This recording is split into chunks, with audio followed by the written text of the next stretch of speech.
나는 일상생활에서 전형적인 외톨이이지만 진실, 아름다움, 정의를 위해 노력하는 사람들의 보이지 않는 공동체에 소속되어 있다는 의식이 나를 고립감에서 지켜주었다.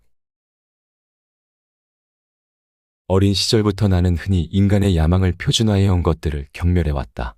소유, 외형적인 성공, 유명세, 사치. 나에게 있어 이것들은 항상 경멸스러운 것이었다. 나는 단순하고 겸손한 삶의 방식이 모든 사람의 몸과 마음 모두에 가장 좋다고 믿는다.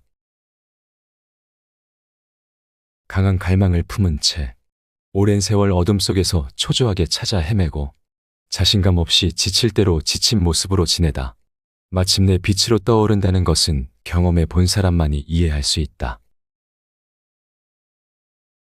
그렇게 널리 알려졌는데도 외롭다는 게 이상하다. 고독함. 젊었을 때는 그것이 고통이었지만 성숙한 후에 그것은 즐거움이었다. 조용한 삶의 단조로움과 고독이 창의적인 마음을 자극한다. 두 가지는 무한하다. 우주와 인간의 어리석음. 그리고 나는 우주에 대해 확신할 수 없다. 현실은 환상일 뿐이다. 비록 매우 끈질기긴 하지만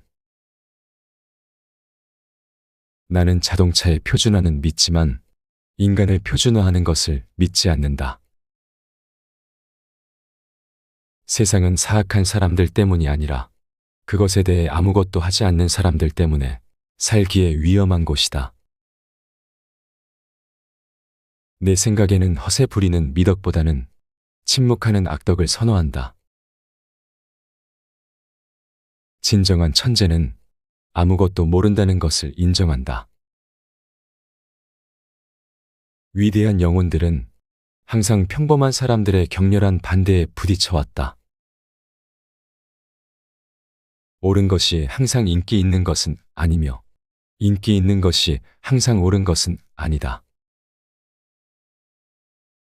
성공한 사람이 아니라 가치 있는 사람이 되도록 노력하라.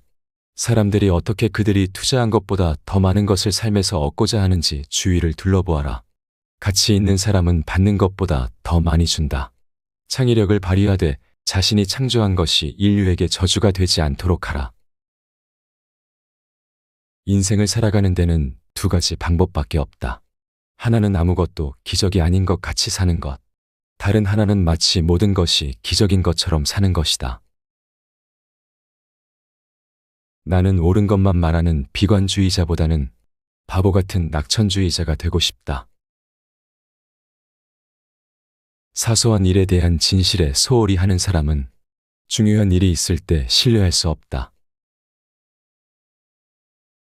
우리가 무엇을 하고 있는지 알았다면 그것은 연구라고 불리지 않았을 것이다. 대부분의 사람들은 위대한 과학자를 만드는 것은 지성이라고 말한다. 그들은 틀렸다. 그것은 성격이다. 똑똑한 사람은 문제를 해결하고 현명한 사람은 그것을 피한다. 만약 당신이 6살짜리 아이에게 그것을 설명할 수 없다면 당신은 그것을 스스로 이해하지 못한 것이다. 바보라면 누구나 알 수 있다. 요점은 이해하는 것이다. 태도의 나약함은 성격의 나약함이 된다. 인생은 자전거를 타는 것과 같다. 균형을 잡으려면 계속 움직여야 한다. A가 인생의 성공이라면 A는 X 플러스 Y 플러스 Z와 같다. X는 일, Y는 놀이, Z는 입을 다물고 있는 것이다.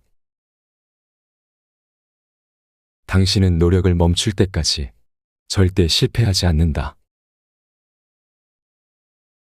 하지 말아야 하는 것을 배울 수 있다면 실패하는 것도 나쁘지 않다.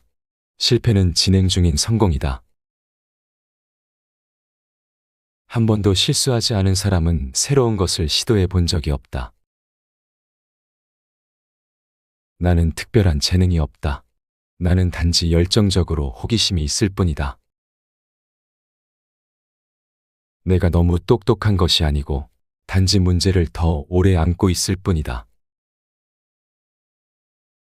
나는 99번 시도하고 실패했지만 100번째에는 성공했다.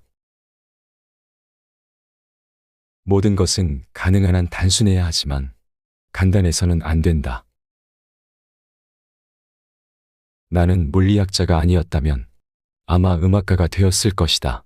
나는 종종 음악으로 생각한다. 나는 음악 속에서 꿈을 꾼다. 나는 내 인생을 음악으로 본다. 진실과 아름다움을 추구하는 것은 우리가 평생 동안 어린이로 남을 수 있는 활동의 영역이다. 식탁, 의자, 과일 한 그릇, 바이올린. 인간이 행복하기 위해 필요한 것은 또 무엇인가? 아이들이 똑똑해지길 바란다면 동화책을 읽어주어라. 그들이 더 똑똑해지길 원한다면 그들에게 더 많은 동화책을 읽어줘라. 나는 상상력을 마음껏 발휘할 수 있는 화가이다. 좋아하는 여자한테 구애할 때는 1시간이 1초처럼 느껴진다. 뜨거운 화덕에 앉으면 1초가 1시간처럼 느껴진다. 그것이 상대성 이론이다. 논리는 당신을 A에서 Z로 이끌지만 상상력은 당신을 모든 곳으로 이끌 것이다. 나는 상상력을 마음껏 발휘할 수 있는 예술가이다. 지식보다 더 중요한 것은 상상력이다. 지식은 한정되어 있다. 상상력이 세계를 에워싸고 있다. 우리가 가질 수 있는 가장 아름다운 경험은 신비로운 것이다.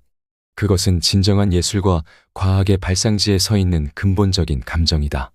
그것을 알지 못하고 더 이상 놀라지 않는 사람은 죽은 것이나 다름없다.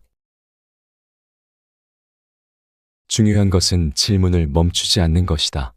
호기심은 존재하는 나름의 이유가 있다. 영혼의 신비, 생명의 신비, 현실의 경이로운 구조를 생각할 때 경외감을 금할 수 없다. 매일 이 미스테리를 조금만 이해하려고 노력하면 충분하다. 인간의 지식과 기술만으로는 인간을 행복하고 품위 있는 삶으로 이끌 수 없다는 것을 잊지 말자. 나는 윤리와 철학이 결코 과학적인 기초 위에 세워질 수 있다고 믿지 않는다. 삶과 그 고귀한 표현의 가치관은 오직 자신의 운명에 대한 영혼의 갈망에서 나올 수 있다. 윤리를 과학적 공식으로 축소하려는 모든 시도는 실패해야 한다. 나는 그것에 대해 완전히 확신한다. 종교가 없는 과학은 절름발이고 과학이 없는 종교는 장님이다. 과학은 언론의 자유 속에서만 번창할 수 있다. 수학은 훌륭하지만 자연은 계속 우리를 끌고 다닌다. 모든 과학은 일상의 사고를 다듬는 것에 지나지 않는다.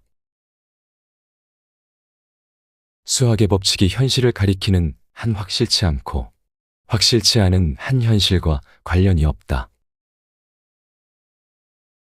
모든 것을 과학적으로 묘사하는 것은 가능하겠지만 그것은 의미가 없을 것이다. 마치 베토벤 교향곡을 파동 압력의 변형으로 묘사한 것처럼. 권위에 대한 무분별한 존경은 진리의 가장 큰 적이다. 국가가 요구하더라도 양심에 어긋나는 일은 절대 하지 마라. 오직 자신의 온 힘을 다해 대의를 위해 헌신하는 사람만이 자기 자신의 진정한 주인이 될 수 있다. 남을 위해 사는 삶만이 가치 있는 삶이다. 나는 전쟁보다는 평화를 가르칠 것이다. 나는 증오보다는 사랑을 가르칠 것이다.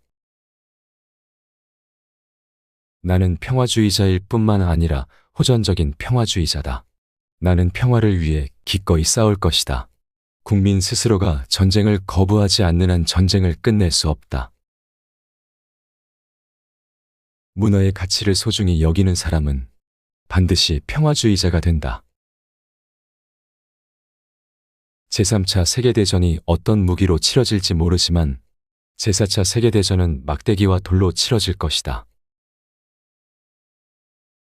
평화는 무력으로 유지될 수 없다. 오직 이해를 통해서만 달성될 수 있다. 무력은 항상 도덕성이 낮은 사람들을 유혹한다. 우리가 만든 세상은 우리가 생각하는 과정이다. 생각을 바꾸지 않고는 세상을 바꿀 수 없다. 가고 싶을 때 우아하게 가고 싶다. 인위적으로 생명을 연장하는 것은 맛이 없다. 나는 내 몫을 다했다. 이제 가야 할 시간이다. 이번 영상이 도움이 되셨나요? 다음에도 당대의 위인들의 명언 또는 글과 이야기를 통해 배운 삶의 지혜를 나누도록 하겠습니다. 시청해 주셔서 감사합니다.